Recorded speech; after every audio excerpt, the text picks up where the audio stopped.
I was the first one to be picked up, so they put me in a cell. They locked me in there in this degrading little outfit. Hey, I don't want anybody left. Violating the rules, I'm under simulation! I gotta go to a doctor, anything. Jesus Christ, I'm burning up inside, don't you know? I've never screamed so loud in my life. Never been so upset in my life. It was an experience of being out of control. I just fucking can't take it. Stanford University, Northern California, one of America's most prestigious academic institutions, and in 1971, the scene of one of the most notorious experiments in the history of psychology. I was interested in what happens if you put good people in an evil place. Does the situation outside of you, the institution, come to control your behavior, or does the things inside of you, your attitudes, your values, your morality, allow you to rise above a negative environment? The negative environment Zimbardo chose to test his ideas was a prison. He would convert the basement of the university's psychology department into a subterranean jail. We put prison doors on each of 3 office cells. In the cells, there was nothing but 3 beds, and there was actually very little room for anything else because they were very small. And here we had solitary confinement, which we call the hole. And in the hole was the place where prisoners would be put for punishment. It was a very, very small area. When you closed the door, it was totally dark.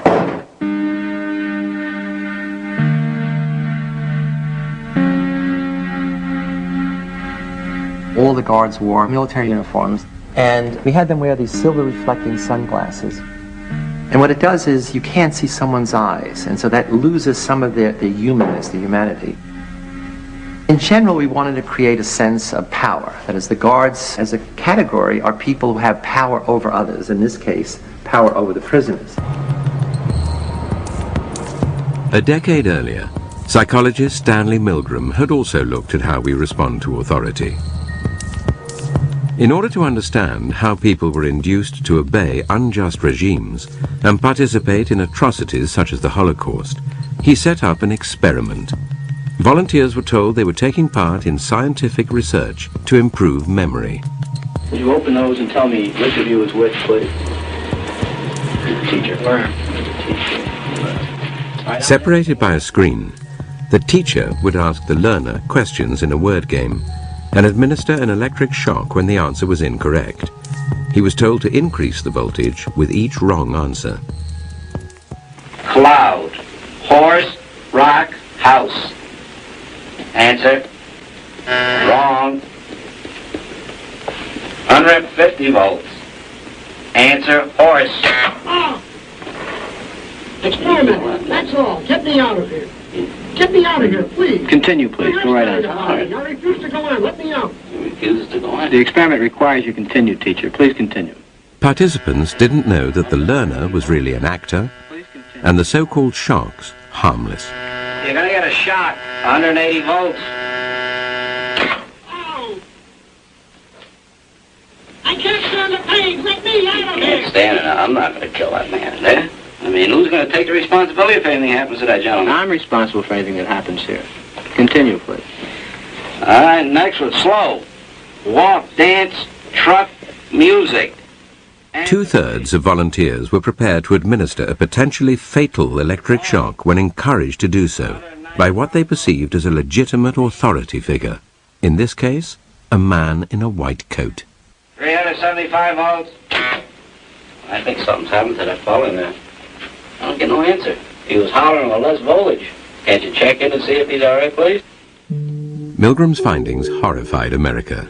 They showed that decent American citizens were as capable of committing acts against their conscience as the Germans had been under the Nazis. Like Milgram, Zimbardo was interested in the power of social situations to overwhelm individuals. His experiment would test people's responses to an oppressive regime. Would they accept it or act against it.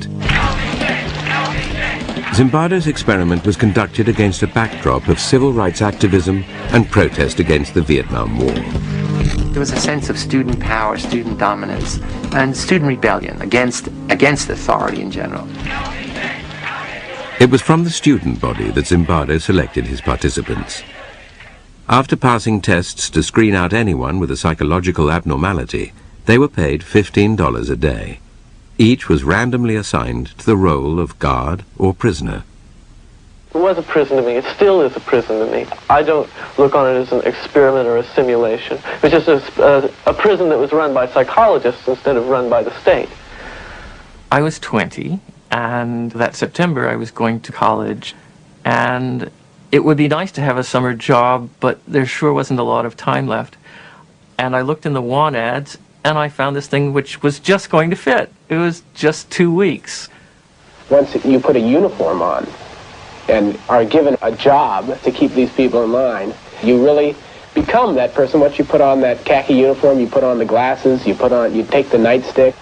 I was on summer break from my first year in college, and I was looking for a job. Had to choose between that and making pizzas. That sounded like a lot more fun. As well as running the experiment, Zimbardo took on the role of prison superintendent. He began by briefing the guards. I said, you have to maintain law and order. If prisoners escape, the study is over, and you can't use physical violence. You can create a sense of fear in them. You can create the notion that their life is totally controlled by us, and that there'll be constant surveillance. We have total power in the situation, and they have none.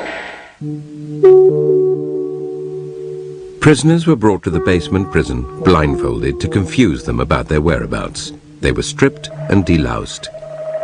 Of course, the guards started making fun of their genitals and humiliating them. And really, it's a start of what's known as the degradation process, which not only prisons, but lots of military-type outfits use that process.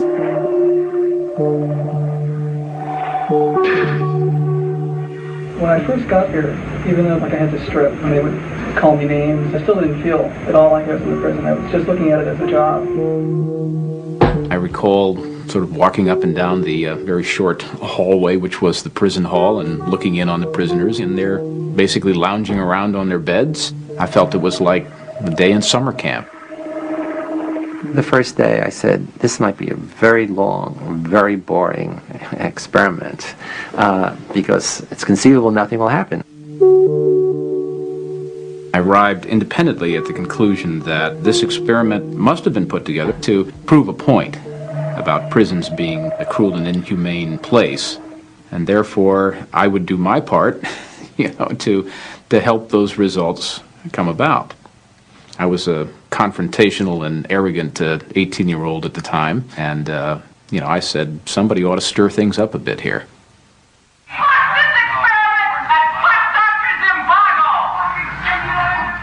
On the second morning, the prisoners had decided to stir things up as well. The guards found some of them had used their beds to barricade their cell. Prisoner 8612 was one of the ringleaders of the rebellion.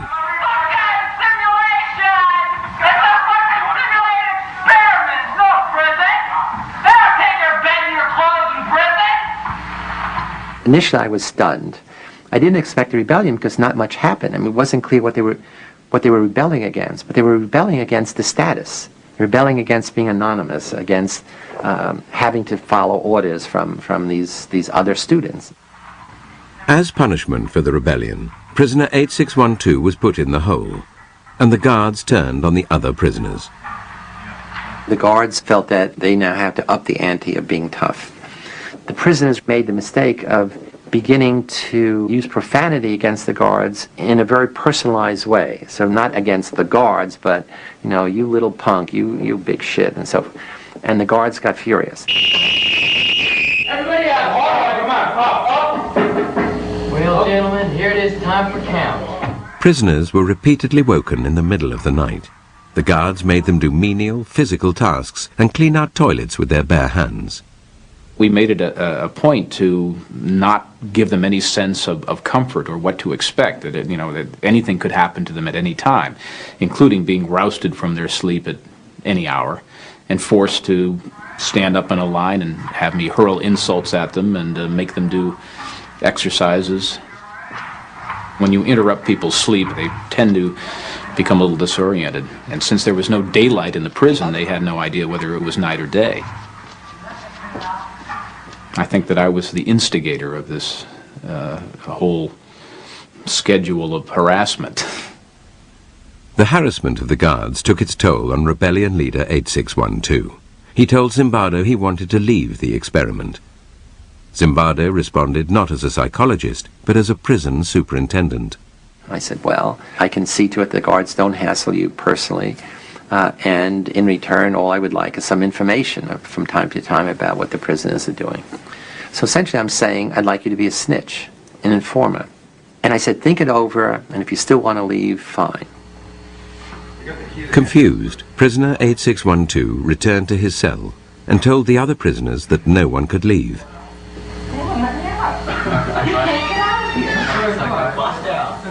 He believed that we wouldn't let him go, although we've never said that.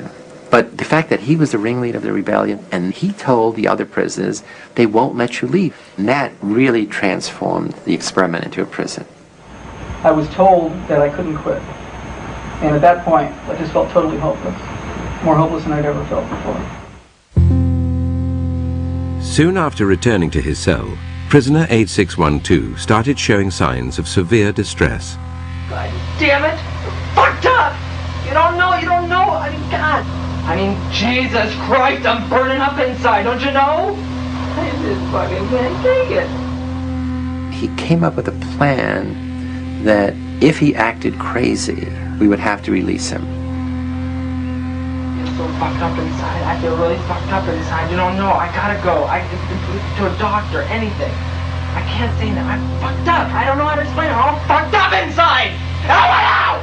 Help me out! It starts with make-believe, and then he's doing it and cursing and screaming and, you know, whatever that little boundary is that he moved across. Not that he became really crazy, but he became, you know, excessively disturbed. I mean, so much so that we immediately said we have to release him. As an experience, it was unique. I've never screamed so loud in my life. I've never been so upset in my life. And it was an experience of being out of control. The boundary between reality and make-believe was to become blurred even for Zimbardo. A rumor circulated that released prisoner 8612 would return with friends to liberate the remaining prisoners. I quickly convinced myself that, you know, my most important function was, you know, not to allow this prison liberation to occur. And what could I do to keep my prison going, not the experiment going? The prison was dismantled and the prisoners moved to another part of the building. Zimbardo waited in the empty corridor, preparing to tell 8612 and his friends that the study was over, when a colleague appeared and began asking questions about the scientific basis of the research. I'm trying to get rid of him. Then he says, what's the independent variable? I get furious because he doesn't understand that there's a riot about to take place, that this prison is about to erupt. I had totally lost this whole other identity of scientist, researcher, psychologist. The rumored jailbreak never materialized. The guards had dismantled the prison for nothing and had to rebuild it. They took their frustration out on the prisoners. They escalated again the level of control, the level of dominance, the level of humiliating behavior.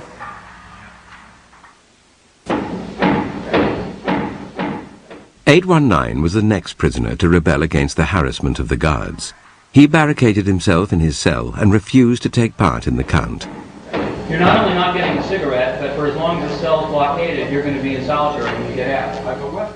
For 819's disobedience, the guards made his cellmates do mindless work. This undermined any vestige of solidarity amongst the prisoners, who now chose to accept the tyranny of the guards rather than risk further harassment. That was one of the surprising things to me, is that there was so little that the prisoners did to support one another after we started our campaign of, you know, divide and conquer. Isolated and distraught, prisoner 819 told Zimbardo he wanted to leave. while I'm interviewing 819 and saying, okay, it's all over. Thank you for your participation. I'll give you money for the whole 2 weeks, even though you're leaving early. He hears the prisoners shouting, 819 did a bad thing. Prisoner 819 did a bad thing. Prisoner 819 did a bad thing. Prisoner 819 did a bad thing. And he said, I can't leave. And he's crying. And he says, I can't leave. I said, what do you mean you can't leave? He said, no, I have to go back because I don't want them to think that I'm a bad prisoner.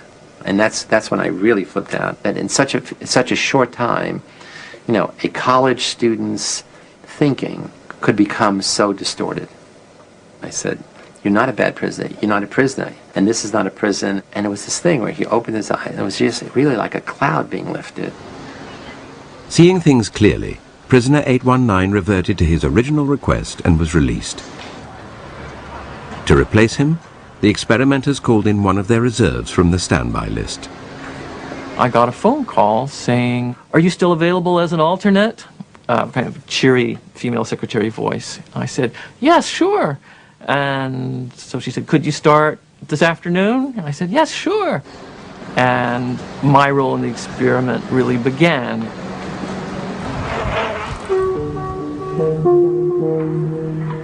I was blindfolded and then stripped and supposedly deloused. He came into a madhouse, full blown.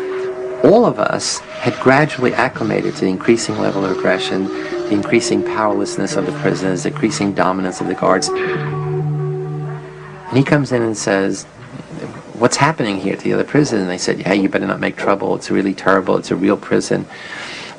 And he says, I'm out of here. I don't want to. And they said, no, you can't leave. Once you're here, you're stuck. This is a real prison. 416, since you got your hands in the air, why don't you play Frankenstein? Sure. 293, you can be the bride of Frankenstein. You stand here. Prisoner 416 was soon subjected to the harassment of Dave Eshelman, nicknamed John Wayne because of his macho attitude. 416, I want you to walk over here like Frankenstein and say that you love 293. I made the decision that I would be as intimidating, as cold, as cruel as possible. I love you, 293. Get up close. Get up close. I love you, 293. I love you, 293. You smile, 293. You get down here and do 10 push-ups. 2, 3. I just watched a movie called Cool Hand Luke, and the mean, intimidating, Southern prison warden character in that film really was my inspiration for the role that I created for myself. Why is it you try to be obedient so much? It's my nature to be obedient, Mr. Correctional. You a liar. You a stinking liar. He was creative in his evil. He would think up very ingenious ways to degrade, to demean the prisoners. What if I told you to get down on that floor? And fuck the floor. What would you do then?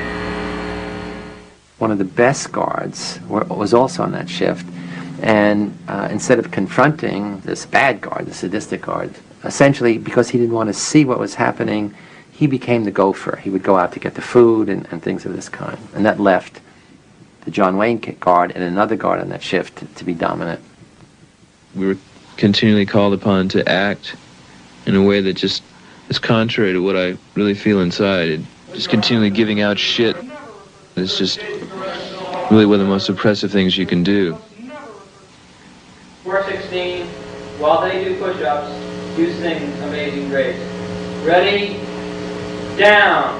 Amazing Keep going. Grace. Keep doing push-ups on your own. The madness of the experiment started to affect prisoner 416. A wretch like me. Keep going. I began to feel that I was losing my identity until finally I wasn't played. I was 416. I was really my number. And 416 was going to have to decide what to do.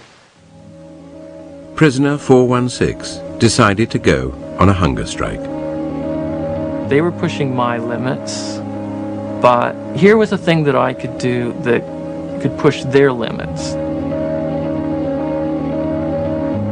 After I had missed a couple of meals, I saw that this was not a matter of indifference to the guards. I was making headway. They were upset.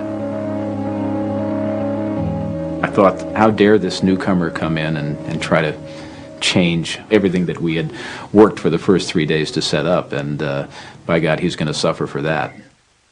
Get in that closet then.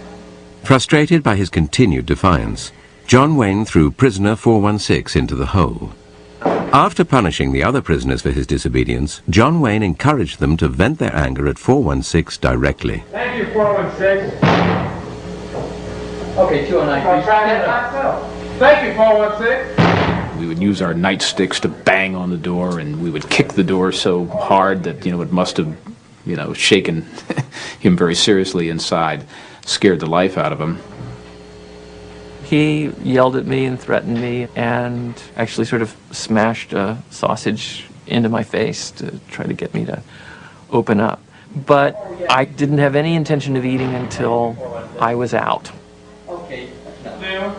416 should have been at some level a hero, because he's willing to oppose the authority of the system. In fact, the prisoners accept the guards' definition of him as a troublemaker. I remember some of them saying, would you eat, goddammit? We're sick and tired of this.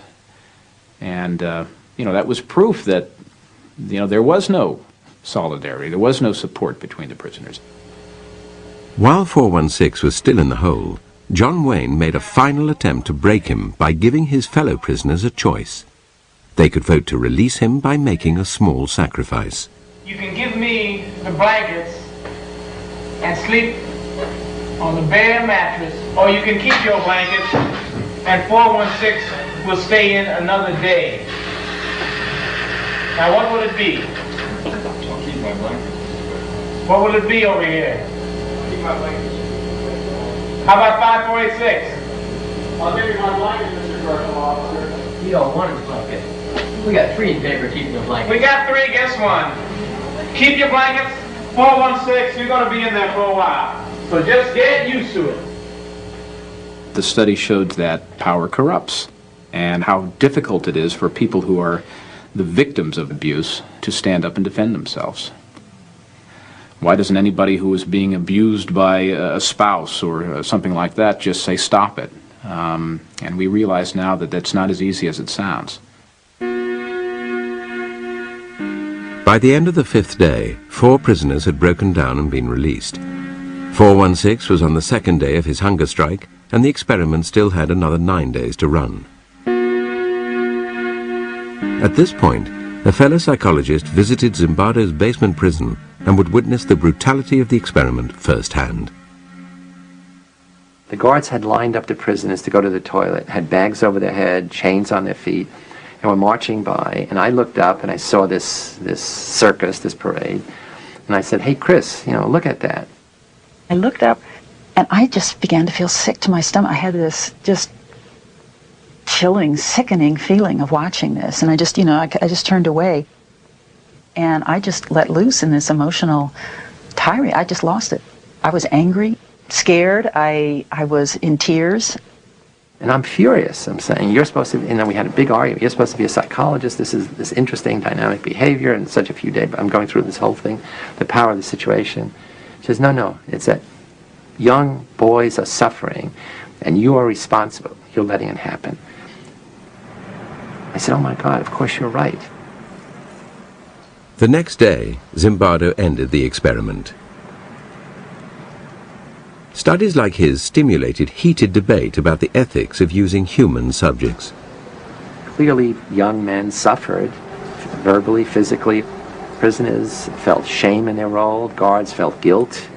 So in that sense, it's unethical. That is, nobody has the right, the power, the privilege to do that to other people. In the wake of experiments like Zimbardo's and Milgram's, ethical guidelines changed, introducing greater safeguards to protect participants. In the Stanford experiment, Zimbardo might have spared his volunteers distress had he not taken on a dual role in the study. If I was going to be the prison superintendent, I should have had a colleague who was overseeing the experiment, who was in a position to stop it at any point, or I should have been the principal investigator and get somebody who was going to be the prison superintendent. I realized that was a big mistake, to play both those roles and be shifting back and forth. After the experiment, Zimbardo brought all the participants together to talk about their experiences. John Wayne would now come face to face with the hunger striker he had tormented. I was a little worried. I said, oh my God, he's really going to come down on me hard now, now that we're on equal footing. It harms me. How did it harm you? How does it harm you? Just to think about it, you mean that people can be like that? Yeah. It let me in on some knowledge that I've never experienced firsthand. Because I know what you can turn into. I know what you're willing to do. When I look back on it now, I behaved appallingly. It was just horrid to look at. I think I tried to explain to him at the time that, what you experienced and what you hated so much was a role that I was playing, that's not me at all. I love you, Jordan. He was trying to dissociate himself from what he had done. That did make me angry. Everyone was acting out a part and playing a role. Prisoners, guards, staff, everyone was acting out a part. It's when you start contributing to the script, that's you. And thus it's something you should take responsibility for. I didn't see where it was really harmful. It was degrading, and that was part of my particular little experiment to see how I could... Your particular little experiment. Yes, Why don't you tell me about that? I was running little experiments of my own. Tell me about your little experiments. Okay. I'm curious. I wanted to see just what kind of verbal abuse that people can take before they start objecting, before they start flashing back. If I have any regret right now, it's that, I made that decision, because it would have been interesting to see what would have happened had I not decided to force things. It could be that I only accelerated them, that the same things would have happened, but we'll never know. If the extreme nature of Dave Eshelman's behavior tested the prisoners, it also presented the other guards with a choice, to intervene or not. It surprised me that no one said anything to stop me. They just accepted what I said, and no one questioned my authority at all. And it really shocked me. Why didn't people, when I started to abuse people so much, I started to get so profane that, and still people didn't say anything. There were a few guards who hated to see the prisoners suffer. They never did anything which would be demeaning of the prisoners. The interesting thing is, none of the good guards ever intervened in the behavior of the guards who gradually became more and more sadistic over time. We like to think there is this core of human nature that good people can't do bad things and that good people will dominate over bad situations. In fact, one way to look at the Stanford prison study is that we put good people in an evil place and we saw who won. Well, the sad message is, in this case, the evil place won over the good people. It did show some very interesting and maybe some unpleasant things about human behavior. It seems like, every century, every decade that we go through, we're suffering the same kind of atrocities, and you need to understand why these things happen. You need to understand why people behave like this.